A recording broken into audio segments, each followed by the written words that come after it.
ko'rinib turibdi, tok bargning o'z shaklini yo'qotganligi va teshikchalarning hosil bo'layotganligi bu.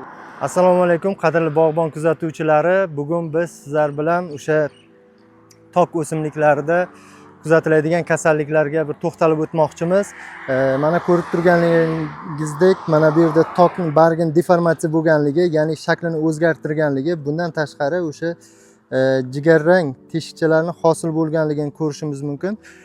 Bunda mana undan oldingi, ya'ni ilk alomatlari bu mana jigarrang dog'chalarni ko'rib turibsizlar. Bu asta sekinlik bilan o'sha bargni deformatsiya bo'lishiga, ya'ni shaklini o'zgartirishiga va teshikchalarni hosil bo'lishiga olib keladi. Ushbu kasallikni qo'zg'atuvchisi asosiy zamburug'lar bo'lib hisoblanadi. Kasalligimizning nomi antraknoz deyiladi. Ushbu antraknoz kasalligi asosan bahorda, ya'ni yog'ingarchilik, ya'ni namgarchilik ko'p bo'lgan vaqtda asosan tok o'simligiga keng zarar yetkazadi. Bunda buni zararlashi barg va novdalarini, asosan yashil qismini, mevalarini ham zararlashi kuzatiladi. Bu kuchli zararlangan holatlarda o'sha barglarning yirtilib ketishlari, shaklini o'zgarib ketishi, bundan tashqari novdalarda yoriqlar hosil bo'lishi, mevalarda jigarrang dog'larning hosil bo'lishi yoki mevalarning yorilib ketishi bu ularning o'sha kuchli zararlangan holatdagi alomatlaridan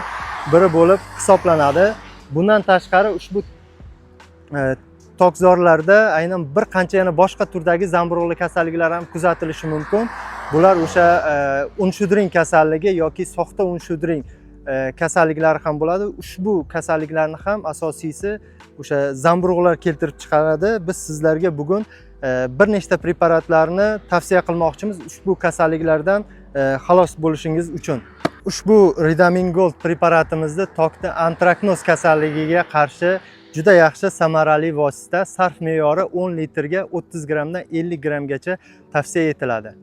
Ushbu preparatimiz esa tokda oidium, ya'ni o'sha un shudring kasalligiga qarshi qo'llaniladi. Bu ushbu preparatimizni 1 gektariga 200-250 ml sarf me'yori 1 gektar tokka aynan oidium un shudring kasalligiga qarshi qo'llashda juda yaxshi samara beradi. Bundan tashqari aynan tokda so'ruvchi hasharotlari ham mavjud. Bu aynan o'sha unsimon qurtlar, sikatkalar yoki yumshoq soxta qalqondorlar, shu kabi hasharotlarga Aktara preparatimiz juda yaxshi samara beradi. Uzumni aynan mevalariga, barglariga zarar yetkazuvchi kuyalar yoki bo'lmasa aynan o'sha uzumda shingil barg o'rovchisi zarar kunandasiga qarshi Triclime Fit preparatini biz tavsiya qilamiz. Ushbu preparatlarni Bog'bon Agromarketdan topishingiz mumkin. Murojaat qiling va hosildorligingizni saqlab qoling.